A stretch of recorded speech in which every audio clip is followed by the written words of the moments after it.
আসসালামু আলাইকুম মিস। ওয়ালাইকুম আসসালাম। কেমন আছো সবাই? আসসালামু আলাইকুম ম্যাম। ওয়ালাইকুম আসসালাম। সবাই কেমন আছে? জি ম্যাম ভালো। আপনি কেমন আছেন? আলহামদুলিল্লাহ, আমিও ভালো আছি। মিস আসসালামু আলাইকুম। ওয়ালাইকুম আসসালাম। আসসালামু আলাইকুম। ওয়ালাইকুম আসসালাম। এই যে V142 গ্যালাক্সি A2 কোর, এরা ভিডিও অন করো।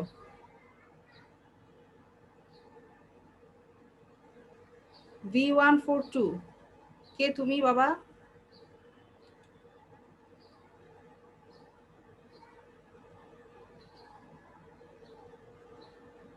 আচ্ছা, গ্যালাক্সি A2 তুমি কে বলো?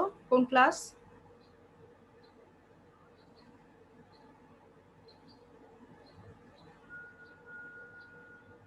আসসালামু আলাইকুম ম্যাম।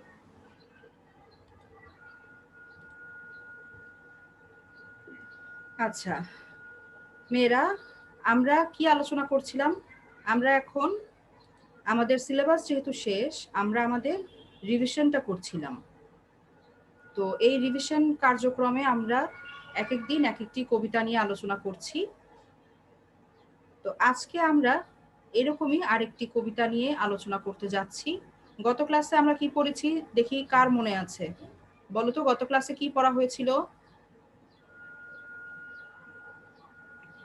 মিস সাম্যবাদী। সাম্যবাদী, গুড তাহমিনা। আমরা গত ক্লাসে সাম্যবাদী পড়েছিলাম। আজ আমরা যে কবিতাটি পড়তে যাচ্ছি তার কবিকে চেনে না এমন বোধহয় এই ক্লাসে কেউ নেই। কেউই নেই, বোধহয় না, কেউ নেই। তিনি হচ্ছেন বিশ্বকবি রবীন্দ্রনাথ ঠাকুর। এখন বলো দেখি তার কোন কবিতাটি আমরা পড়ব? তার কোন কবিতাটি আমাদের পাঠ্য বলো? কারোর মনে নাই? ঐকতান। সাদিকা, গুড। সাদিকা বলতে পারলো, বাকিদের কি খবর? সব ভুলে গেছি? এরকম করলে তো হবে না বাবা। আমরা তো এই কবিতা আগেও পড়েছি, আমরা এখন রিভিশনে চলে এসেছি। আচ্ছা, তো আমরা এখন আমাদের ক্লাসটা শুরু করতে পারি। অনেকেই জয়েন করেছো। এখন স্ক্রিনটা শেয়ার হয়েছে কিনা ঠিক মতো আমাকে একটু জানাও।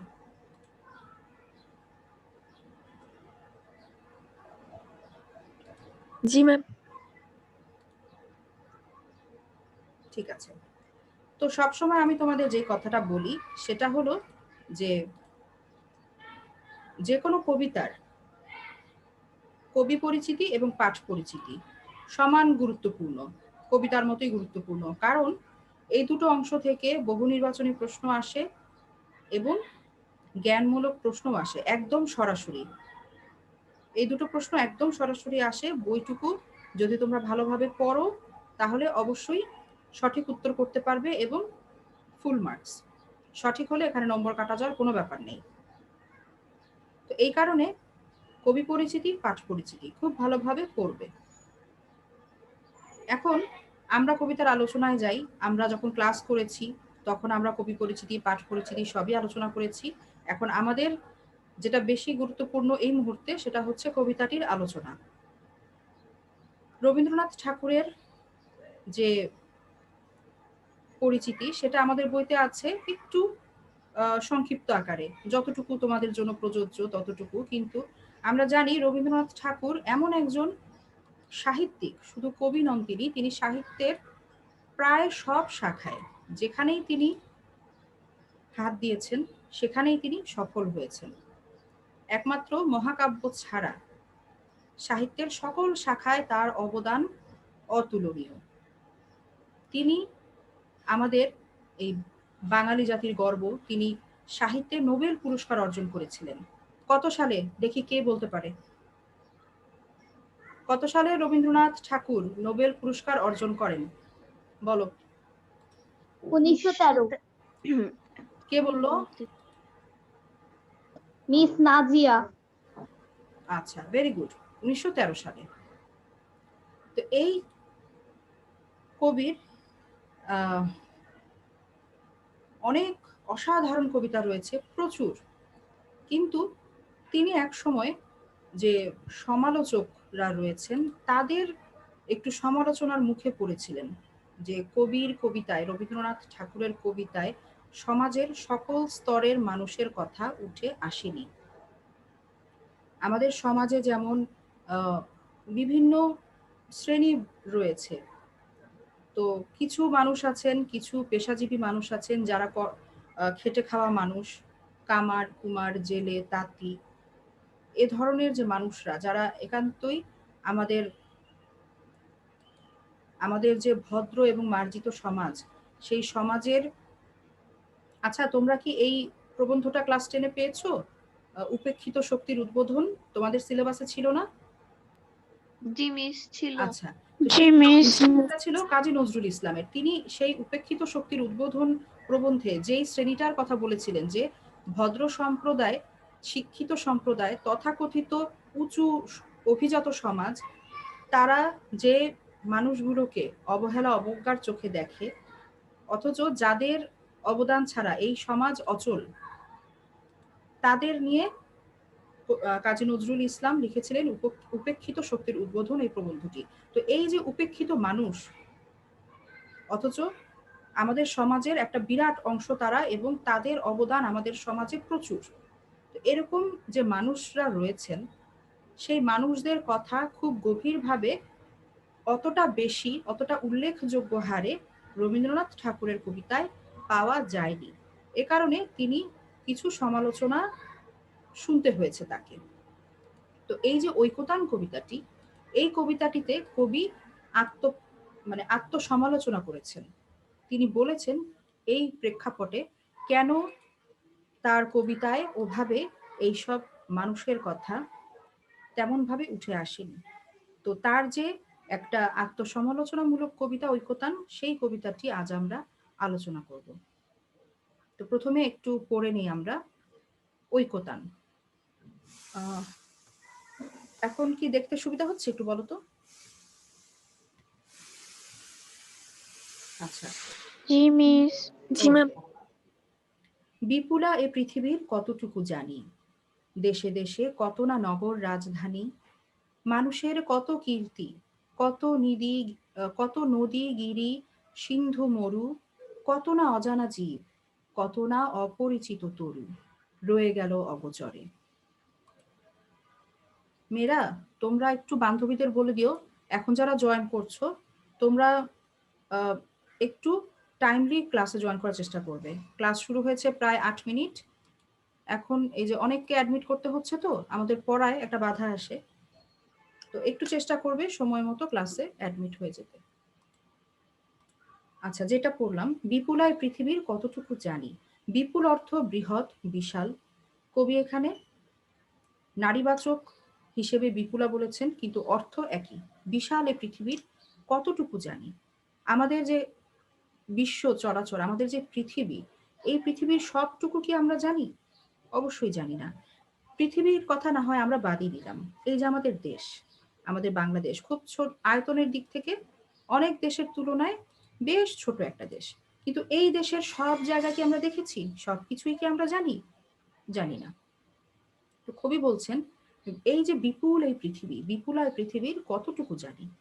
দেশে দেশে কত না নগর রাজধানী, কত কিছু আছে এই পৃথিবীতে। দেশে দেশে কত রাজধানী আছে, কত নগর আছে, মানুষের কত কীর্তি আছে, মানুষের এই যে, যেমন আমরা সপ্তম আশ্চর্যের কথা জানি, এগুলো মানুষের কীর্তি, এগুলো এক একটা বিস্ময়। সবকিছু আমরা দেখিনি। কত নদী আছে, গিরি আছে। গিরি মানে কি বলতো? গিরি মানে পর্বত, পাহাড়। হ্যাঁ, পাহাড়। গুড। সিন্ধু, সিন্ধু মানে নদী, সাগর। সাগর। সিন্ধু মানে সাগর। মরু, মরু অর্থ মরুভূমি। কত না অজানা জীব, এই যে পৃথিবী ব্যাপী কত জীব জন্তু আছে, সবগুলোর নামও আমরা জানি না, দেখিও নি। কত না অপরিচিত তরু, তরু অর্থ গাছ, এই যে কত অপরিচিত গাছ রয়েছে সেসবও আমরা জানি না। রয়ে গেল অগোচরে। কবি বলছেন এই যে এত কিছু, এত নগর রাজধানী, মানুষের এত বিস্ময়কর কীর্তি, কত নদী পাহাড় সমুদ্র, মরুভূমি, কত অজানা অচেনা প্রাণী, কত অপরিচিত গাছ, সমস্তই রয়ে গেল অগোচরে। বিশাল বিশ্বের আয়োজন, মন মোর জুড়ে থাকে অতি ক্ষুদ্র তারই এক কোণ। এই যে বিশাল বিশ্ব, তার যে কত আয়োজন, তার যে কত অপরূপ এবং বৈচিত্র্যময় সৃষ্টি ভাণ্ডার, এই সমস্ত কিছু পৃথিবীব্যাপী রয়েছে, অথচ কবির যে মনটা, অর্থাৎ কবি পড়ে রয়েছেন ক্ষুদ্র একটি কোণে, অর্থাৎ তিনি পুরো পৃথিবী ব্যাপিত ভ্রমণ করেননি, তিনি যেতে পারেননি। তো তিনি একটি ক্ষুদ্র অংশে, পৃথিবীর একটি ক্ষুদ্র অংশে রয়ে গেছেন। সেই ক্ষোভে পড়ি গ্রন্থ, ভ্রমণ বৃত্তান্ত আছে যাহে অক্ষয় উৎসাহে। এই যে কবি একটি কোণে পড়ে রয়েছেন, পুরো পৃথিবীর জ্ঞান যে তার অর্জন করা সম্ভব হয়নি, এই ক্ষোভে, এই কারণে কবি কি পড়েন? ভ্রমণ বৃত্তান্ত আছে এমন গ্রন্থ পড়েন অক্ষয় উৎসাহে। মানে কবির এই ভ্রমণ বৃত্তান্ত পড়ার উৎসাহটাকে কবি বলছেন অক্ষয়, অর্থাৎ যার কোনো ক্ষয় নেই, এমন উৎসাহ তার। সেই উৎসাহে তিনি ভ্রমণ বৃত্তান্তের বই পড়েন। যেথা পাই চিত্রময়ী বর্ণনার বাণী কুড়াইয়া আনি। কবি বলছেন এই যে বিশ্ব সাহিত্য যা রয়েছে, বিশ্বের নানা প্রান্তে রয়েছেন অনেক সাহিত্যিক, তারা যে বর্ণনাটা করেন তাদের সাহিত্যে, চিত্রময়ী বর্ণনা, মানে যে বর্ণনা পড়লে কবির মনে হয় যে চোখের সামনে একটা চিত্র যেন দেখতে পাচ্ছি, এই রকম চিত্রময়ী বর্ণনার বাণী তিনি কুড়াইয়া আনেন, অর্থাৎ তিনি পাঠ করেন এবং জ্ঞান আহরণ করেন। এরপরে কবি বলছেন, জ্ঞানের দীনতা এই আপনার মনে পূরণ করিয়া লই যত পারি ভিক্ষালব্ধ ধনে। কবির এই যে জ্ঞানের একটা সীমাবদ্ধতা, বিশ্বের সমগ্র কিছুর উপরে যেহেতু কবির এক মানে পরিপূর্ণ জ্ঞান নেই, অনেক কিছুই দেখার, অনেক কিছুই জানার বাইরে রয়ে গেছে, তাই জ্ঞানের এই দীনতা, দীনতা মানে অভাব, জ্ঞানের যে অভাব কবি বোধ করছেন, তার ভেতরে যে জ্ঞানের একটু অভাব রয়েছে, সেই অভাব পূরণ করতে তিনি কি করেন? পূরণ করিয়ালই যত পারি ভিক্ষালব্ধ ধনে। এই যে বিভিন্ন সাহিত্য, এই যে ভ্রমণ বৃত্তান্ত, এগুলো পড়ে কবি জ্ঞানের যে অভাব তিনি পূরণ করে নেন। ভিক্ষালব্ধ ধন বলতে এই যে বিভিন্ন সাহিত্য থেকে তিনি জ্ঞান আহরণ করছেন, সেটাকে তিনি ভিক্ষালব্ধ, মানে ভিক্ষা দ্বারা প্রাপ্ত, সেটা হচ্ছে ভিক্ষালব্ধ। তো সেই ভিক্ষালব্ধ ধন দ্বারা তিনি নিজের জ্ঞানের সীমাবদ্ধতা, জ্ঞানের দীনতা, সেটি পূরণ করে নেন। আমি পৃথিবীর কবি, যেথা তার যত উঠে ধ্বনি, আমার বাঁশির সুরে সাড়া তার জাগিবে তখনই। এই স্বর সাধনায় পৌঁছিল না বহুতর ডাক, রয়ে গেছে ফাঁক। এবার কবি কি বলছেন? যে তিনি পৃথিবীর কবি। এটা তো অবশ্যই সত্য যে তিনি বিশ্বকবি, পৃথিবীর কবি তিনি, কিন্তু তবুও কবির যে কাব্য সাধনা, সে কাব্য সাধনাকে কবি তুলনা করছেন বাঁশির সুরের সাথে। যে কবির বাঁশির সুর যখন, বাঁশিতে যখন কবি সুর তোলেন, অর্থাৎ তিনি যখন কবিতা লেখেন বা কাব্য সাধনা করেন, তখন সেখানে ফাঁক রয়ে যায়, কোনো একটা অভাব রয়ে যায় সেই স্বর সাধনায়। অর্থাৎ স্বর সাধনা মানে এখানে বোঝানো হয়েছে, এটার শাব্দিক অর্থ হচ্ছে সুরের সাধনা, এখানে কাব্য সাধনা, কবির যে কাব্য চর্চা সেটি। এই স্বর সাধনায় পৌঁছিল না বহুতর ডাক। অনেক ধরনের বিষয় রয়েছে যেগুলি এই কাব্যচর্চায়, কবির কাব্যচর্চায় ওভাবে স্থান পায়নি। তাই কবি বলছেন তার যে স্বর সাধনা, সেখানে ফাঁক রয়ে গেছে, একটা অভাব রয়ে গেছে। প্রকৃতির ঐকতান স্রোতে নানা কবি ঢালে গান নানা দিক হতে। আচ্ছা, ঐকতান মানে কি? ঐকতান অর্থ হলো বিভিন্ন বাদ্যযন্ত্রের সুরের সমন্বয়ে সৃষ্ট যে সুর, সেটি হচ্ছে ঐকতান। তো প্রকৃতির যে ঐকতান স্রোত, সেখানে এই যে বিশ্বব্যাপী যে সাহিত্যিকরা রয়েছেন, কবিরা রয়েছেন, তাদের এক একজনের এক এক ধরনের সৃষ্টি রয়েছে। এই যে আমাদের বাংলা সাহিত্যে তোমরা লক্ষ্য করো, রূপসী বাংলার কবি কাকে বলি আমরা? কাকে বলি রূপসী বাংলার কবি?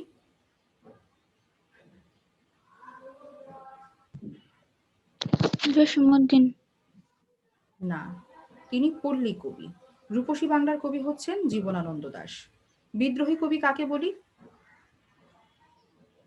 কাজী নজরুল ইসলাম। কাজী নজরুল ইসলাম। তো এই যে এক একজন কবির এক একটা বৈশিষ্ট্য প্রধান থাকে। যেমন পল্লী কবি জসীমউদ্দিন।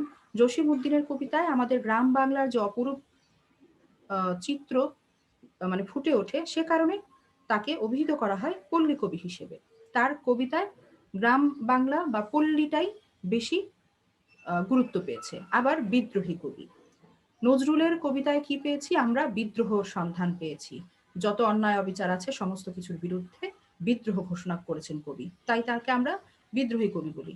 আবার রূপসী বাংলার কবি জীবনানন্দ দাশ, তার কবিতায় আমরা আমাদের এই গ্রাম বাংলার প্রকৃতি, এই যে বাংলাদেশের যে প্রকৃতি, সমস্ত কিছুর একটা রূপের বর্ণনা পাই, তাই তিনি রূপসী বাংলার কবি। এই যে এটা বাংলা সাহিত্যের কথা বললাম, পৃথিবীব্যাপী যত কবি সাহিত্যিক আছেন তাদেরও এক একজনের এক এক রকম বৈশিষ্ট্যে তারা তাদের সাহিত্য রচনা করে গেছেন, কাব্য রচনা করে গেছেন। তো এই যে এক একজন এক এক সুরে ঐকতান সৃষ্টি করেছেন। কেউ রূপসী বাংলার বর্ণনা, কেউ গ্রাম বাংলার বর্ণনা, কেউ বিদ্রোহ। তো এই যে নানান ধরনের আহ রচনা, কবিতা, এটাকে কবি সুরের সাথে তুলনা করছেন। নানান রকম নানা বাদ্যযন্ত্রের সুর একসঙ্গে মিলিত হয়ে যে একটা সুর সৃষ্টি হয় সেটাকে বলে ঐকতান। তো এরকম নানান কবির নানান বৈশিষ্ট্যের কবিতায় বিশ্বব্যাপী তৈরি হয়েছে একটি ঐকতান। ঐকতান ব্যাপারটা কি বুঝতে পেরেছো? কেন কবি এখানে ঐকতান স্রোত বলছেন?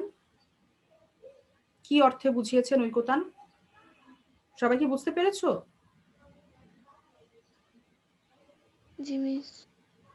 আচ্ছা, না বুঝলে আমাকে বলবে, আমি আবার বুঝাবো। এই যে নানান ধরনের কবির নানান ধরনের সৃষ্টি, সেটা মিলে যেমন একটা বিশ্ব সাহিত্য গঠিত হয়েছে, সেটাকেই কবি তুলনা করেছেন ঐকতানের সাথে। নানান বাদ্যযন্ত্র থেকে সুর বেরিয়ে এসে যে একটা সুর সৃষ্টি হয়, একটা সম্মিলিত সুর সৃষ্টি হয়, সেই সুরের সাথে তুলনা করেছেন, সেই সুরকে বলে ঐকতান। সেই ঐকতানের সাথে তুলনা করেছেন কবি বিশ্ব সাহিত্যকে। নানা ধরনের কবির নানা ধরনের যে কাব্য, সমস্ত কিছু মিলে যে বিশ্ব সাহিত্য, সেটাকে কবি বলছেন ঐকতান স্রোত। কবি পরের চরণেই বলছেন, নানা কবি ঢালে গান নানা দিক হতে। নানা কবি নানা দিক থেকে তাদের নানা রকম বৈচিত্র্যময় কবিতা সেখানে সংযুক্ত করছেন। তাদের সবার সাথে আছে মোর এই মাত্র যোগ, সঙ্গ পাই সবাকার লাভ করি আনন্দের ভোগ। এই যে বিশ্ব সাহিত্য, এখানে কবির সাথে একটা যোগ রয়েছে, কারণ কবি বিশ্ব সাহিত্য পাঠ করেছেন। সেই কবিতার মাধ্যমে তিনি সবার সঙ্গ পেয়েছেন, তিনি আনন্দের অংশ লাভ করেছেন। এই যে সাহিত্যের যে রস গ্রহণের যে আনন্দ, একটা কবিতা পড়লে আমরা যে আনন্দটা পাই, একটা ভালো গান শুনে আমরা যে আনন্দটা পাই, সেই আনন্দের ভাগ তিনিও লাভ করেছেন। পাইনে সর্বত্র তার প্রবেশের দ্বার, বাধা হয়ে আছে মোর বেড়াগুলি জীবনযাত্রার। কিন্তু সব জায়গায় কবির প্রবেশাধিকার ছিল না। কি বাধা ছিল তার? সেক্ষেত্রে জীবনযাত্রার যে বেড়াগুলো, সেটা বাধা হয়েছিল। তোমরা নিশ্চয়ই জানো রবীন্দ্রনাথ ঠাকুর জমিদার ছিলেন। তো যেহেতু তিনি জমিদার ছিলেন, সেহেতু এই যে আমরা একটু আগে বলছিলাম যে যে মানুষগুলো অবহেলিত, কিছুটা অবজ্ঞায় তারা যে জীবনযাপন করে, আমাদের ভদ্র সমাজের, তথাকথিত ভদ্র সমাজের নানা অবজ্ঞা অবহেলা নিয়ে যারা সমাজের নানা স্তরে অবদান রেখে যাচ্ছে, কিন্তু এই যে অবহেলার শিকার হয়ে যারা মুখ বুজে পড়ে রয়, সেই মানুষগুলোর জীবনযাত্রার সাথে তাদের জীবনে প্রবেশ করার উপায় কবির ছিল না। কারণ একজন জমিদার হিসেবে তাকে সবাই একটু আলাদাভাবেই রাখতো। তিনি জনসাধারণের সাথে সেইভাবে মেশার সুযোগ পাননি। এই জন্য কবি বলছেন যে সর্বত্র তার প্রবেশের দ্বার ছিল না। যেখানে তিনি প্রবেশ করতে পেরেছেন, সেই বিষয়টি নিয়ে তিনি সাহিত্য রচনা করতে পেরেছেন, কিন্তু সমাজে সর্বত্র তার প্রবেশের দ্বার উন্মুক্ত ছিল না। সেখানে তার জীবনযাত্রার এই বেড়াগুলো ছিল। অর্থাৎ তার যে সামাজিক মর্যাদা, তৎকালীন মর্যাদা, জমিদার ছিলেন, তিনি সাধারণ জনগণের সাথে সেভাবে মিশতে পারেননি। চাষি খেতে চালাইছে হাল, তাঁতি বসে তাঁত বনে জেলে ফেলে জাল। বহুদূর প্রসারিত এদের বিচিত্র কর্মভার, তারই পরে ভর দিয়ে চলিতেছে সমস্ত সংসার। এই যে আমরা বললাম বিভিন্ন মানুষ, বিভিন্ন শ্রেণী পেশার মানুষ রয়েছে, তারা তাদের কাজ করে যাচ্ছে। তাঁতি তাঁত বুনছে, জেলে জাল ফেলে মাছ ধরছে। এদের কর্মভার, এদের কর্ম বহু দূর প্রসারিত হয়ে আছে। এবং তাদের কর্মের উপরই এই সমস্ত সংসার চলছে। এই যে সমাজ, আমাদের সমাজে আমাদের সভ্যতার নির্মাণে এই মানুষগুলোর অবদান রয়েছে, সেটাই এই অংশে কবি বলেছেন। অতি ক্ষুদ্র অংশে তার সম্মানের চিরনির্বাসনে সমাজের উচ্চ মঞ্চে বসেছি সংকীর্ণ বাতায়নে। কবি এখন বলছেন যে এই যে আমি একটা ক্ষুদ্র অংশে পড়ে রয়েছি, এটা সম্মানের চিরনির্বাসন। কবি নিজেকে এই যে জমিদার হিসেবে তিনি যে একটু আলাদা আলাদা তাকে থাকতে হতো, তিনি যে সবার সাথে ওভাবে মিশতে পারতেন না, তাদের জীবনযাত্রা যে কাছ থেকে দেখতে পারতেন না, এটাকে কবি একটা নির্বাসনের সাথে তুলনা করেছেন। চিরকাল যে নির্বাসন সেটা হচ্ছে চিরনির্বাসন। তো একটা চিরদিনই, সারা জীবনই তিনি একটা নির্বাসনের মতো থেকে গেছেন, নির্বাসনে থাকার মতো। তিনি সবার সাথে নির্দ্বিধায় মিশতে পারেননি। তিনি সমাজের উচ্চ মঞ্চে বসেছেন এবং সংকীর্ণ বাতায়ন, বাতায়ন মানে জানালা, একটা ছোট্ট সংকীর্ণ জানালা দিয়ে যতটুকু দেখা যায় সমাজের বাকি অংশ, ততটুকুই তিনি দেখেছেন। তোমরা তোমাদের ঘরে জানালা দিয়ে যদি বাইরে তাকাও, কতটুকু দেখতে পারবে? বেশি দূর না। তো কবিও বলছেন যে তিনি বেশি দূর দেখতে পারেননি। মাঝে মাঝে গেছি আমি ওপাড়ার প্রাঙ্গণের ধারে, ভিতরে প্রবেশ করি সে শক্তি ছিল না একেবারে। কবি মাঝে মাঝে ও ধরনের মানুষ, এই যে তাঁতি জেলে যাদের কথা কবি একটু আগে বলেছেন, তাদের পাড়ায় কবি মাঝে মাঝে গেছেন, কিন্তু ভেতরে একেবারে তাদের সাথে খুব মন খুলে মেশার মতো শক্তি বা পরিস্থিতি তার একেবারেই ছিল না। জীবনে জীবন যোগ করা না হলে কৃত্রিম পণ্যে ব্যর্থ হয় গানের পসরা। এই যে জীবনে জীবন যোগ করা, মানুষের প্রকৃত জীবন যাত্রা যেমন, সেটা যদি সাহিত্যে উঠে না আসে, কবিতায় উঠে না আসে, তাহলে সেটা পর্যবসিত হয় একটি কৃত্রিম পণ্যে এবং গানের পসরা ব্যর্থ হয়। এই যে গানের পসরা মানে সেই সাহিত্যকর্ম, এই সাহিত্যকর্ম ব্যর্থ হয়। যেমন এখন যদি আমরা দেখি, একটা খুব বিখ্যাত উপন্যাস আছে,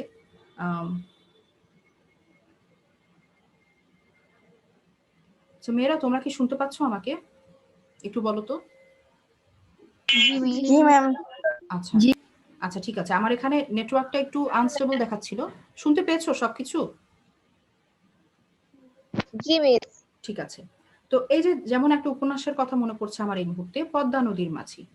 এই পদ্মা নদীর মাঝি কাদের নিয়ে রচিত? এটা হচ্ছে, বলো, নাম থেকেই বোঝা যাচ্ছে। ম্যাম পদ্মার নদীতে বাস করে মনে হয়, তাদের নিয়ে রচিত। পদ্মা নদীতে বাস করে না, তারা পদ্মার পাড়ে বাস করে। এরকম পদ্মায় যারা মাঝির কাজ করে, যারা জেলে মাছ ধরতে যায় নৌকা নিয়ে, সেই মানুষগুলোকে নিয়ে এই উপন্যাসটি রচিত হয়েছে। এর ঔপন্যাসিকের নাম হচ্ছে মানিক বন্দ্যোপাধ্যায়। এখন মানিক বন্দ্যোপাধ্যায় তাদের জীবনটা কাছ থেকে দেখার সুযোগ পেয়েছিলেন এবং সে কারণে তিনি এরকম একটি কালজয়ী উপন্যাস রচনা করতে পেরেছেন। এখন মানিক বন্দ্যোপাধ্যায়ের, বা ধরো কি কোনো একজন ঔপন্যাসিক যদি এখন একজন এরকম জেলে মাঝি এদের নিয়ে যদি উপন্যাস রচনা করতে যান এবং তিনি জানেনই না কিভাবে এই মানুষগুলোর জীবন অতিবাহিত হয়, তিনি যদি উপন্যাসে লেখেন যে তার উপন্যাসের যে চরিত্র তারা ঘরে বসে পিৎজা খাচ্ছে, ব্যাপারটা কি বাস্তবসম্মত হবে? না মিস। হবে না। কেন? কারণ তাদের যে জীবনযাত্রা, সেখানে তারা কি খেয়ে থাকেন? হয়তো তারা পান্তা ভাত খেয়ে আছেন, কিংবা কম দামি যে চাল, যেটা তাদের আম আয়ত্তের মধ্যে আছে, ক্রয় সামর্থ্যের মধ্যে আছে, সেরকম কম দামি চাল কিনে হয়তো একটু ভাত রেঁধে খাচ্ছেন, কোনো ভালো তরকারি নেই, একটু লবণ, একটু মরিচ, একটু পেঁয়াজ এই দিয়ে হয়তো খেয়ে নিচ্ছেন। তো এটা দুঃখিত। তো এই যে বাস্তবতা, যার জীবন যেমন, তেমনটাই যদি আমরা সাহিত্যে লিখতে না পারি, তাহলে সেটি হয়ে যায় কৃত্রিম পণ্য এবং ব্যর্থ হয় সেই সাহিত্য রচনা, যাকে কবি তুলনা করেছে, যাকে কবি বলেছেন গানের পসরা।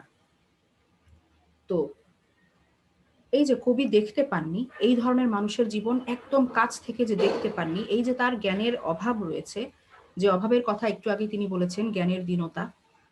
তো সেই কারণে যদি কবিতায় জীবন উঠে না আসে, সাহিত্যে যদি জীবনের বাস্তবতা উঠে না আসে, তাহলে সেটি হয়ে যায় কৃত্রিম পণ্য, হয়ে যায় সেই সাহিত্য রচনা একেবারেই ব্যর্থ। মেয়েরা এইটুকু বুঝতে পেরেছো যতটুকু আলোচনা করেছি? জি মিস। ঠিক আছে। তাই আমি মেনে নেই সে নিন্দার কথা, আমার সুরের অপূর্ণতা। এই যে আমি শুরুতেই বলেছিলাম ক্লাসের শুরুতে যে কবির কবিতায় যে সমাজের সকল স্তরের মানুষের কথা সমানভাবে উঠে আসেনি। এই ধরনের মানুষরা যারা অবহেলিত সমাজে, তো এই ধরনের মানুষদের কথা উঠে এসেছে কিন্তু খুব বেশি আসেনি। এই যে একটা সমালোচনা কবিকে নিয়ে করা হয়েছিল, কবি যখন সাহিত্য রচনা করেছেন সেই সময়ে কবি বলেছেন এই যে নিন্দার কথা, সেই নিন্দার কথা তিনি মেনে নিয়েছেন, তিনি স্বীকার করে নিয়েছেন যে হ্যাঁ তার এখানে একটু অপূর্ণতা রয়েছে। তিনি বলছেন আমার সুরের অপূর্ণতা, অর্থাৎ তার কবিতায় যে অপূর্ণতাটা রয়েছে সেটা তিনি স্বীকার করেন। আমার কবিতা আমি জানি, গেলেও বিচিত্র পথে, হয় নাই সে সর্বত্র গামী।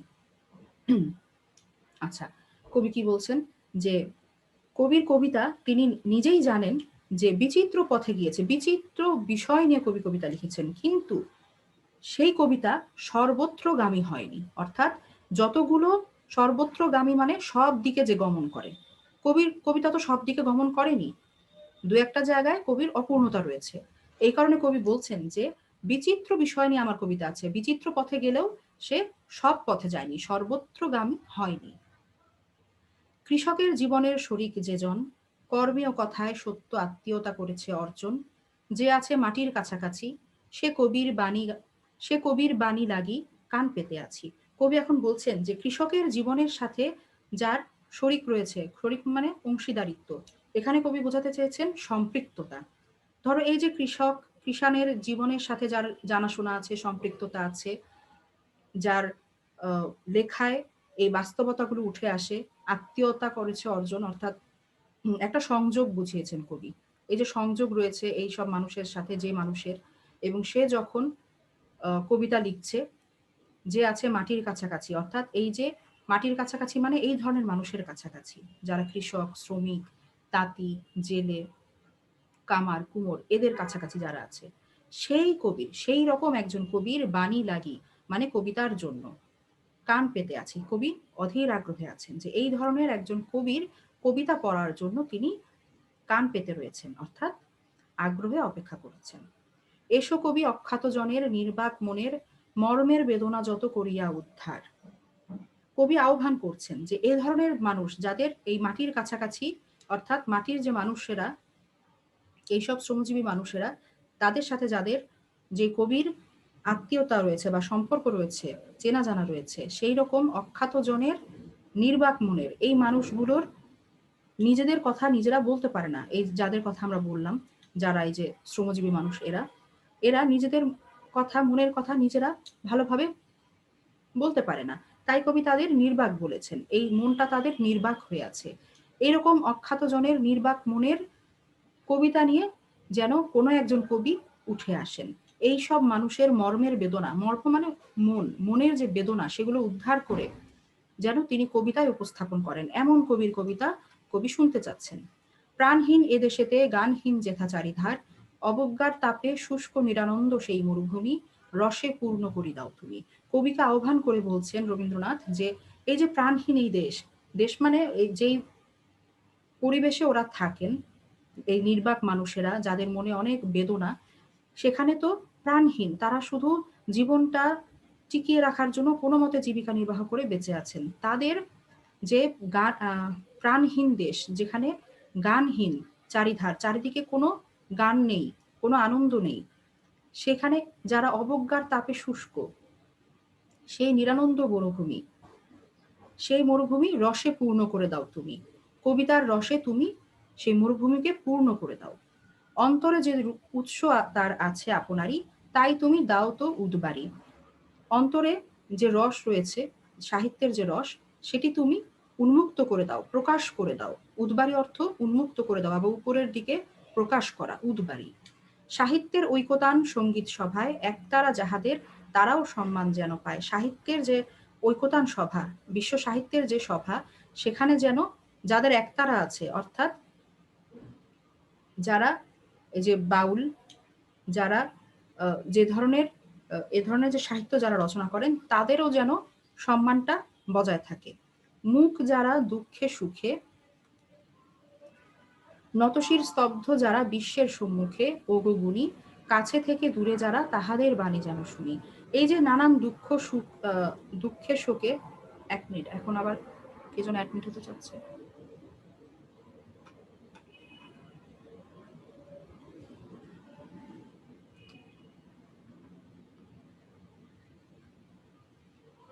আচ্ছা, কোথায় ছিলাম আমরা? এটা কি পাঠ পরিচিতি? আমরা কবিতায় ছিলাম না? জি মিস। আচ্ছা, মুখ যারা দুঃখে সুখে, মুখ মানে নির্বাক, যাদের মুখে ভাষা নেই, কথা নেই। তো মুখ যারা দুঃখে সুখে, এই যে জীবনের যে সুখ দুঃখ, সেই দুঃখের চাপে, দুঃখের বেদনায় যারা মুখ হয়ে গেছে, যাদের মুখের ভাষা হারিয়ে গেছে, যারা নতশির মানে মাথা নিচু করে স্তব্ধ, যারা বিশ্বের সম্মুখে, যারা সমান তাদের যে প্রাপ্য সম্মান সেটা যারা পায় না, এরকম মানুষের জন্য ওগো গুণী, সেই রকম একজন কবি বলছেন, ওগো গুণী, কাছে থেকে দূরে যারা, এই মানুষগুলো আমাদের কাছেই বসবাস করে, কিন্তু তবুও যেন অনেক দূরে তারা, তাদের সাথে আমাদের সেরকম যোগাযোগ নেই, তারা কাছে থাকলেও আমাদের থেকে অনেক দূরে। তাহাদের বাণী যেন শুনি, তাদের মনের যে মর্মবেদনা, তাদের যে কথা, সেটা যেন শুনি। কবি বলছেন এই ধরনের মানুষদের যে কথা, তাদের নিয়ে রচিত যে বাণী, সেগুলো যেন হে গুণী তোমার কাছ থেকে আমরা শুনি। এই হচ্ছে আমাদের কবিতা। তো ঐকতান কবিতা খুব চমৎকার একটি কবিতা। আশা করি আমাদের আজকের ক্লাসের আলোচনার পর তোমরা কবিতাটা খুব ভালোভাবে বুঝতে পারবে, বুঝতে পেরেছো ইতিমধ্যে, এটাই আশা করছি। তো এখন আমাদের অ্যাটেন্ডেন্স নেওয়ার পালা। কারোর যদি কোনো প্রশ্ন থাকে আমরা অ্যাটেন্ডেন্সের পর প্রশ্ন নিব। আর বলে দিই কিভাবে অ্যাটেন্ডেন্সটা দিতে হবে, সেটা হচ্ছে আমি গ্রুপ ওয়াইজ ডাকবো।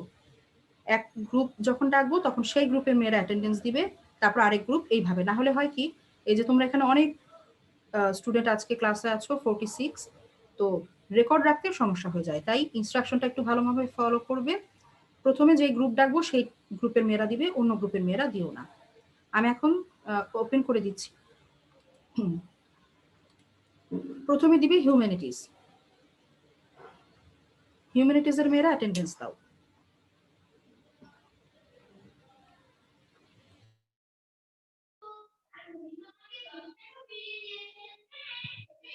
মিস 35।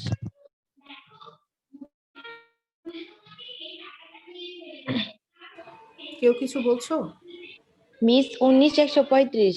হ্যাঁ, অ্যাটেন্ডেন্স দাও। তানজিমা জি মিস। জি দিয়েছো অ্যাটেন্ডেন্স? জি মিস। ঠিক আছে, তাহলে আর মুখে বলতে হবে না। যদি এখানে লিখে থাকো তাহলে আর মুখে বলার প্রয়োজন নেই। ওকে মিস।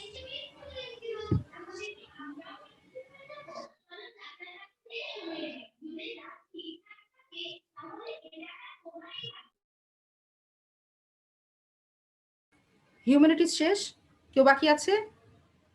নেই। এবারে বিজনেসের জি মেয়েরা দাও। মিস। কে কে মিস? ম্যাম বাকি আছি দিয়ে দাও, তাড়াতাড়ি দিয়ে দাও, ঝটপট। 124। আমাকে বলতে হবে না বাবা, তোমরা চ্যাটিং বক্সে এসে লিখে দাও।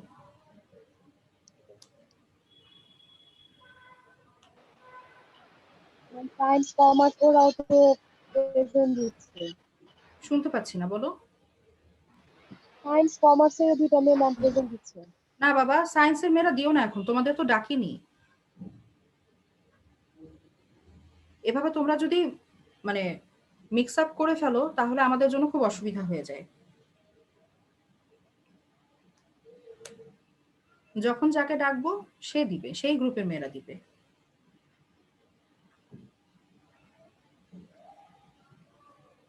আচ্ছা, এই ফাঁকে একটু তোমাদের সাথে কথা বলে নেই। সেটা হচ্ছে, আমরা যেহেতু কবিতার রিভিশনে আছি, তোমাদের সামনে কোন কবিতাটা আলোচনা করতে মানে তোমরা চাও যে আলোচনা করলে তোমাদের জন্য ভালো হবে? কারোর এরকম কোনো আছে যেটা বুঝতে সমস্যা হয়? সবারটা শুনি। কারোর কোনো কবিতা বুঝতে সমস্যা? নেক্সট ক্লাসে তাহলে সেটাই আলোচনা করব। আছে কেউ? আচ্ছা, বিজনেস স্টাডিজ শেষ, কেউ বাকি আছো?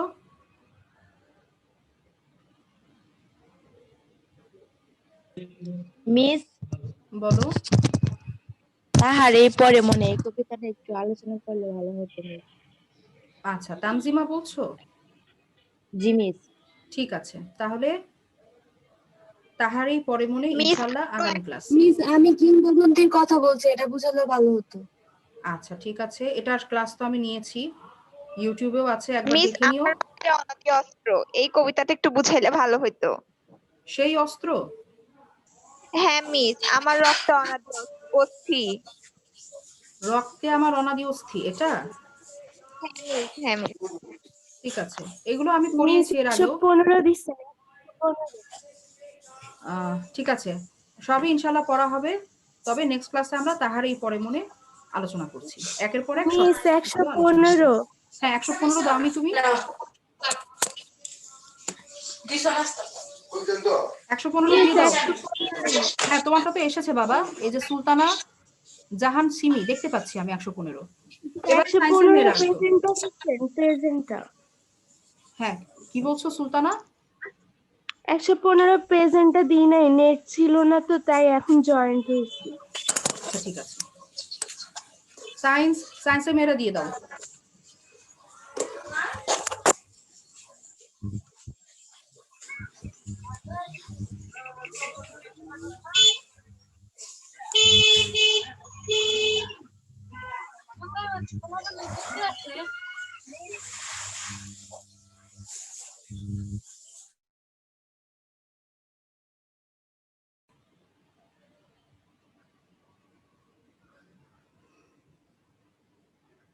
আমাদের হাতে আর 2 মিনিট সময় আছে, সায়েন্সের মেয়েরা তোমরা ঝটপট তোমাদের অ্যাটেন্ডেন্সটা দিয়ে দাও।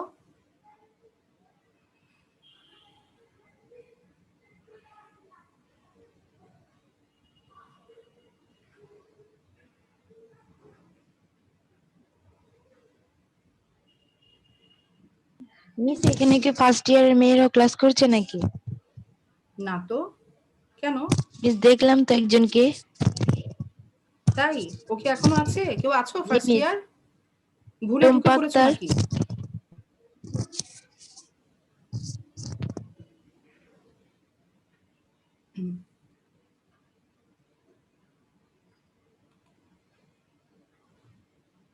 আচ্ছা, সবার কি অ্যাটেন্ডেন্স দেওয়া শেষ হয়েছে? জি মিস। জি ম্যাম। আচ্ছা জি ম্যাম। ঠিক আছে, আমি তাহলে ক্লোজ করছি।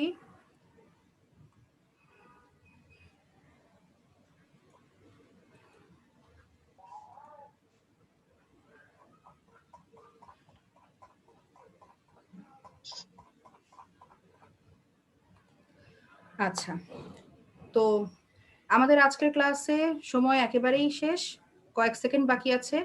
তো আশা করি তোমরা সকলেই নিয়মিত ক্লাস করবে এবং আমরা খুব ভালোভাবে আমাদের রিভিশনটা শেষ করতে পারবো ইনশাল্লাহ। তো আজকের ক্লাস এখানেই বিদায় নিচ্ছি, আজকের ক্লাস থেকে দেখা হবে আগামী ক্লাসে। তোমরা সকলে ভালো থাকবে সেই আশাবাদ ব্যক্ত করে আজকের মতো বিদায়। আল্লাহ হাফেজ। মিস ম্যাম আসসালামু আলাইকুম। ম্যাম আসসালামু আলাইকুম। ওয়ালাইকুম আসসালাম। মিস আসসালামু আলাইকুম। ওয়ালাইকুম আসসালাম।